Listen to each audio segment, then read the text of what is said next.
November 2020, minggu ke-22 setelah Trinitatis.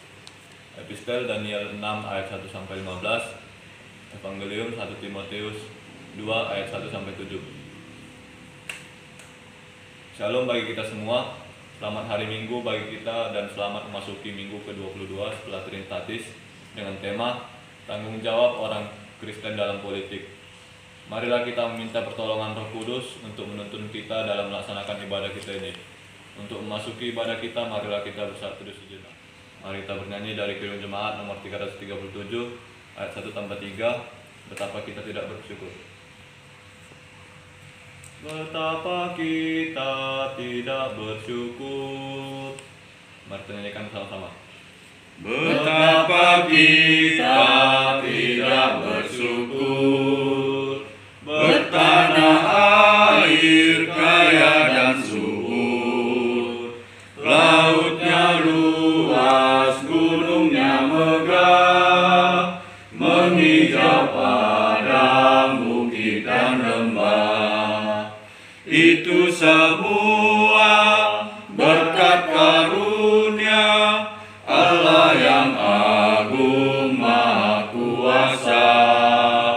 Itu semua berkat karunia Allah yang agung maha kuasa.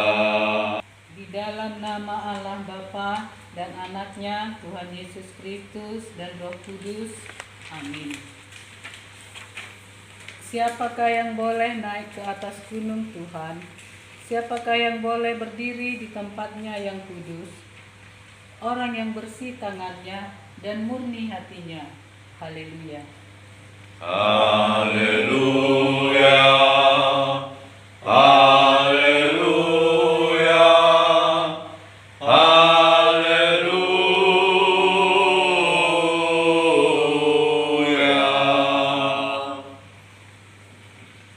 Marilah kita berdoa.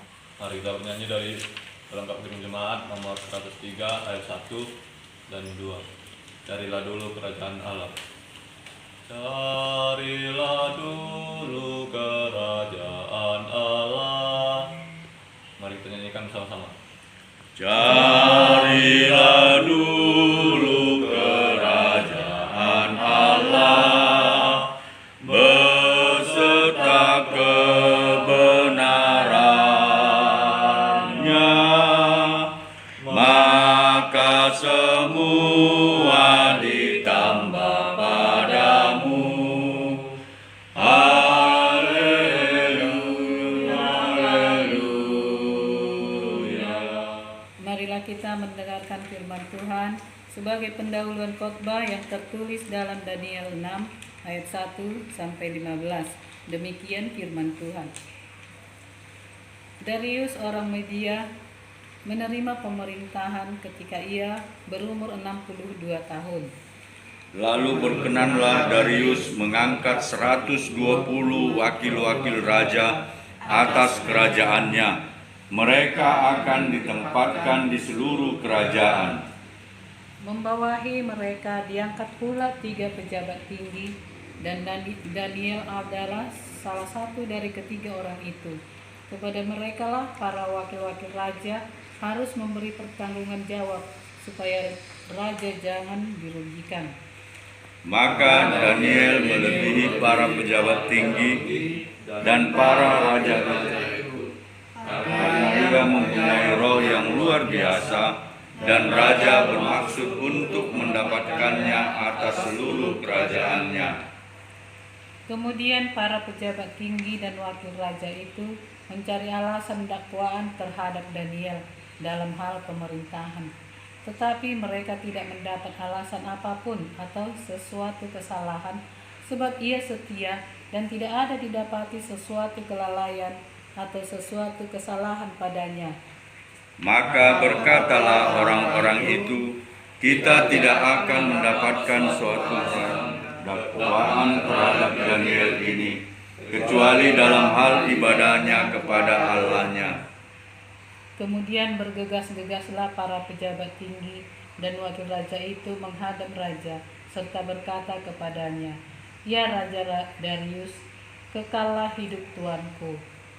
Semua pejabat tinggi kerajaan ini, semua penguasa dan wakil raja, para menteri dan bupati telah mufakat supaya dikeluarkan kiranya suatu penetapan raja dan ditetapkan suatu larangan, agar barang siapa yang dalam 30 hari menyampaikan permohonan kepada salah satu dewa atau manusia kecuali kepada tuanku, ya raja, maka ia akan dilemparkan ke dalam gua singa. Oleh sebab itu, ya Raja, keluarkanlah larangan itu dan buatlah suatu surat perintah yang tidak dapat diubah menurut undang-undang orang Media dan Persia yang tidak dapat dicabut kembali. Sebab itu Raja Darius membuat surat perintah dengan larangan itu. Demi didengar Daniel bahwa surat perintah itu telah dibuat, pergilah ia ke rumahnya. Dalam kamar atasnya ada tingkap-tingkap yang terbuka ke arah Yerusalem. 3 kali sehari ia berlutut, berdoa, serta memuji Allahnya, seperti yang biasa dilakukannya. Lalu orang-orang itu bergegas-gegas masuk dan mendapati Daniel sedang berdoa dan bermohon kepada Allahnya. Kemudian mereka menghadap raja dan menanyakan kepadanya tentang larangan raja. Bukankah tuanku mengeluarkan suatu larangan supaya setiap orang yang dalam 30 hari menyampaikan permohonan kepada salah satu dewa atau manusia kecuali kepada tuanku, ya raja, akan dilemparkan ke dalam gua singa? Jawab raja, perkara ini telah pasti menurut undang-undang orang Media dan Persia yang tidak dapat dicabut kembali. Lalu kata mereka kepada raja, Daniel salah seorang buangan dari Yehuda tidak mengindahkan tuanku, ya raja, dan tidak mengindahkan larangan yang tuanku keluarkan, tetapi 3 kali sehari ia mengucapkan doanya.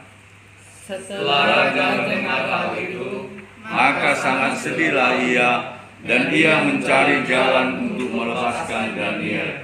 Bahkan sampai matahari masuk, ia masih berusaha untuk menolongnya. demikianlah pembacaan firman Tuhan. Kita bernyanyi dari Kidung Jemaat nomor 39 ayat 3, Ku diberi belas kasihan. Ini tetap pengakuanku. Mari kita nyanyikan bersama-sama. Ini tetap pengakuanku, jikalau orang ingin tahu, hanya berkat pengasihanmu, rukunlah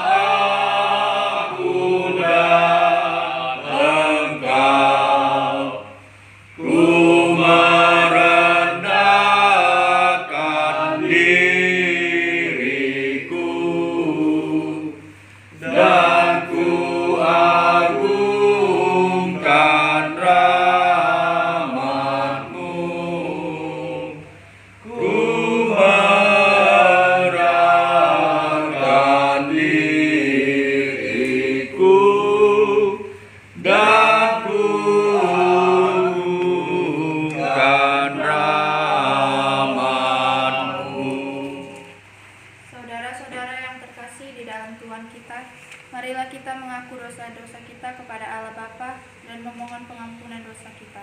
Marilah kita berdoa. Dari Kidung Jemaat nomor 235 ayat 4-7. Ku dengar berkat-Mu turun. Mampirlah ya Roh perkasa. Mari kita nyanyikan bersama-sama. Mampirlah ya Roh perkasa, terangi mata hatiku. Sabda Kristus beri berkuasa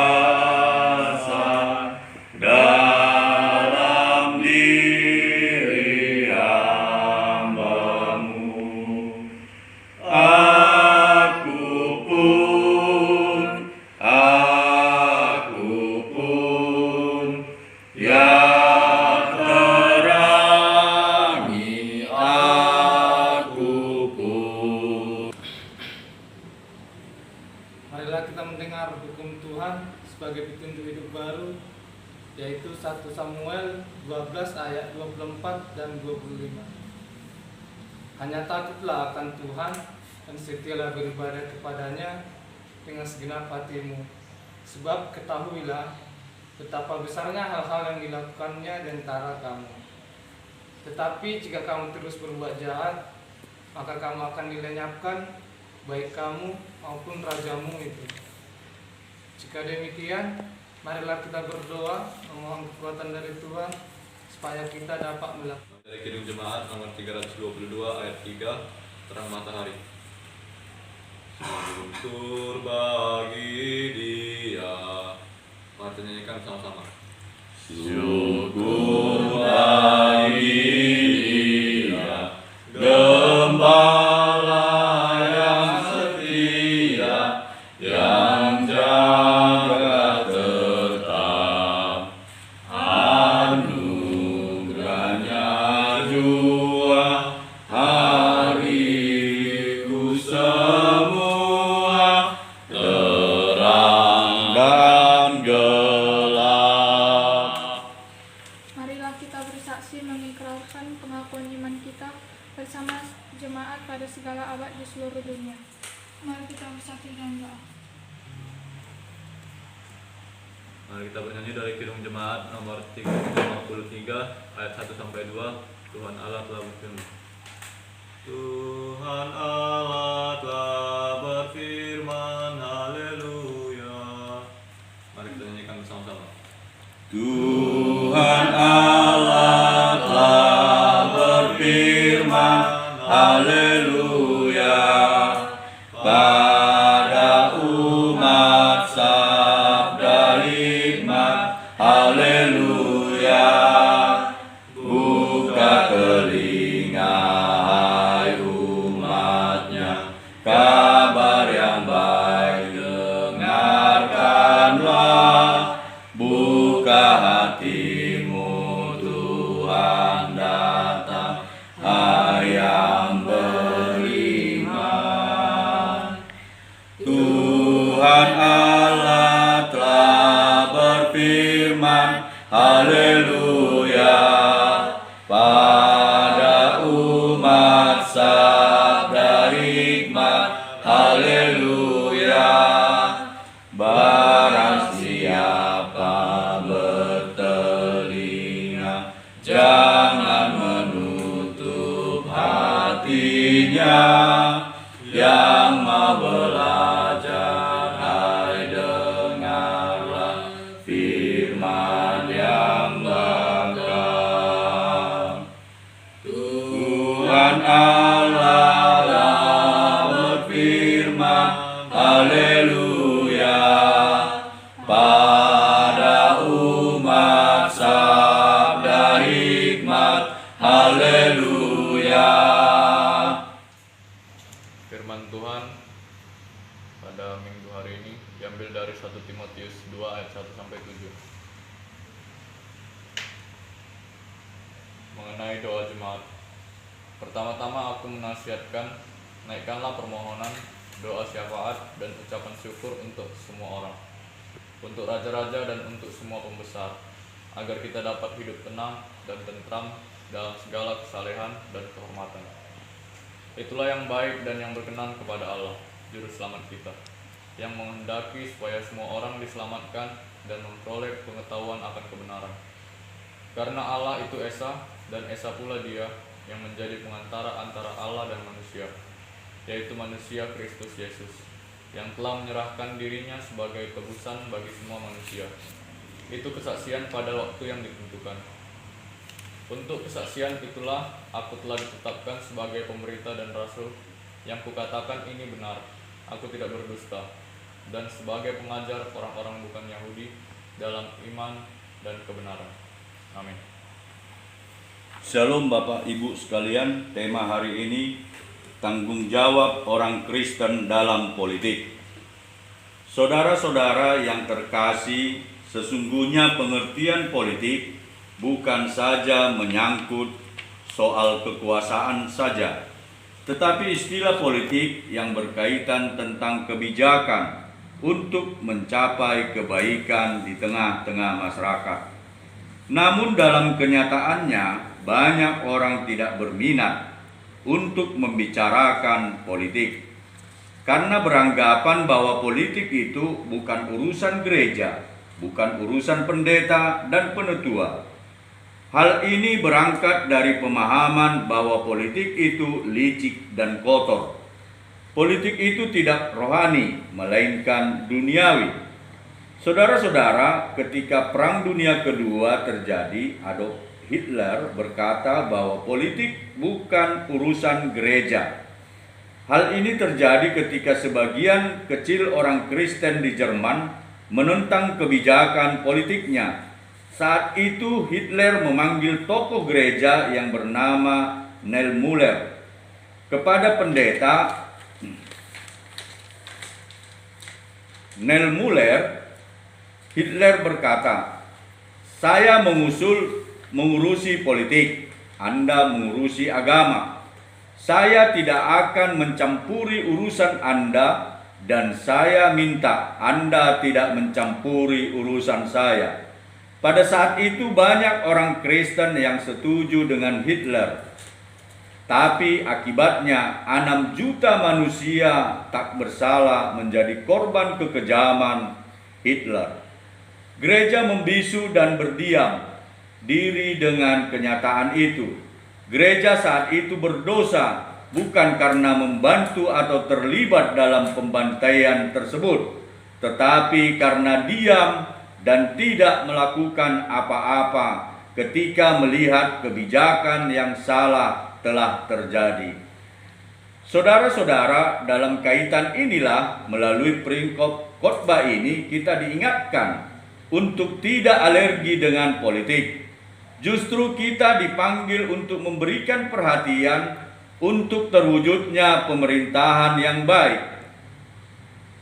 Waktu penulisan surat 1 Timotius diperkirakan antara tahun 50 sampai 60 Masehi, Rasul Paulus menuliskan surat ini kepada Timotius yang berada di Efesus, yang termasuk wilayah pemerintahan Romawi. Kaisar yang berkuasa pada saat itu adalah Kaisar Nero, yang sangat terkenal dengan kekejamannya. Pada masa itu, tidak sedikit pengikut Kristus yang dibantai, dibakar, atau diadu dan dijadikan mangsa binatang buas. Ketika kota Roma pernah terbakar, Kaisar Nero menuduh bahwa yang membakar kota Roma adalah orang Kristen. Akibatnya orang Kristen banyak ditangkap dan dipenjarakan serta dibunuh. Itulah kekejaman pemerintahan pada masa itu. Menghadapi kenyataan seperti ini, Rasul Paulus menasihatkan Timotius agar menunjukkan tanggung jawab politik. Yang pertama, memperlihatkan kepedulian terhadap pemerintah yang berkuasa dengan cara berdoa syafaat untuk mereka. Paulus meminta Timotius dan umat Tuhan berdoa tentunya agar para pemerintah tersebut tergerak membuat kebijakan yang baik sehingga umat Tuhan tidak ditindas lagi dan pemerintah bermanfaat untuk mendatangkan kesejahteraan bagi masyarakat yang dipimpinnya. Martin Luther pernah berkata, menjadi orang Kristen tanpa doa adalah sama halnya dengan seorang manusia yang tidak bernapas. Artinya, doa merupakan hal yang sangat penting. Orang yang tidak berdoa, ia akan mengalami kematian secara rohani. Sama halnya seperti seseorang yang tidak bernapas, ia akan mengalami kematian.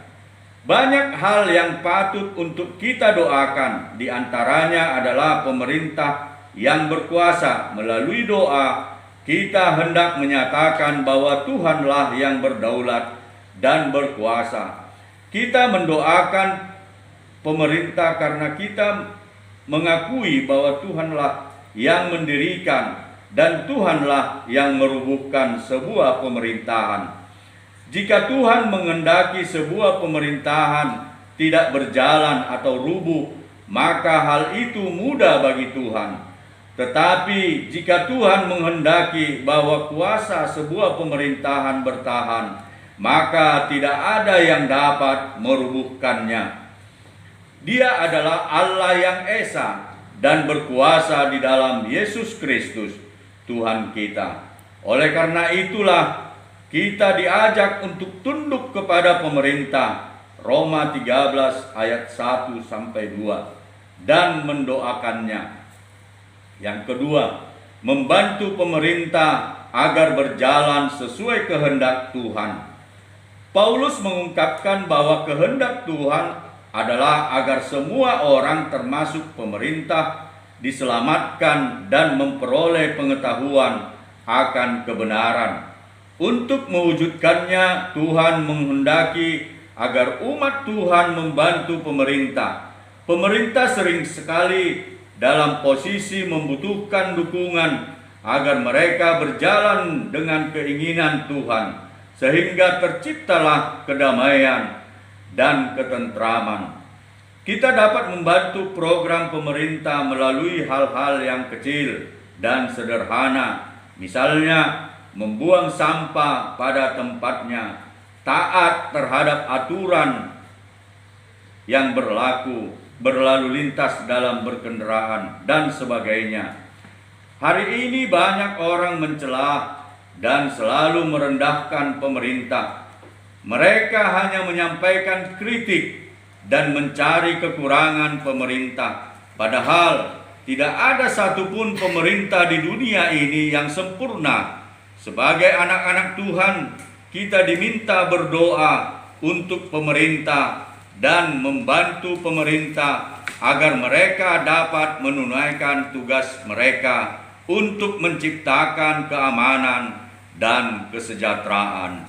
Amin. Kita bernyanyi dari Kidung Jemaat nomor 339 ayat 3, Maju Laskar Kristus.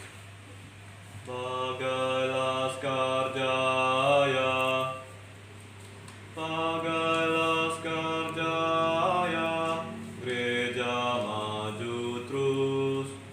Mari kita nyanyikan bersama-sama. Bagai laskar jaya, gereja maju terus, di jejak teladan saksi yang kudus. Kita satu tubuh yang kudus dan am, satu pengharapan, satu pun iman. Maju laskar Kristus, lawan kuasa gelap, ikut salib Yesus, sungguh dan tetap.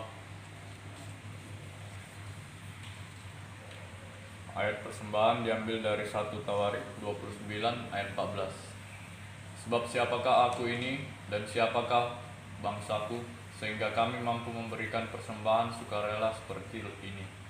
Sebab daripada malah segala-galanya, dan dari tanganmu sendirilah persembahan yang kami berikan kepadamu. Kita bernyanyi dari Kidung Jemaat nomor 147 ayat 3. Di sini aku bawa Tuhan. Ku ingat firman-Mu ya Tuhan. Mari kita nyanyikan bersama-sama. Ku ingat firman-Mu ya Tuhan, yang mengajarkan kami mengingat yang kecil. Berkati semuanya Tuhan, supaya persembahan tetap mengalir terus. Terimalah Tuhan, oh terimalah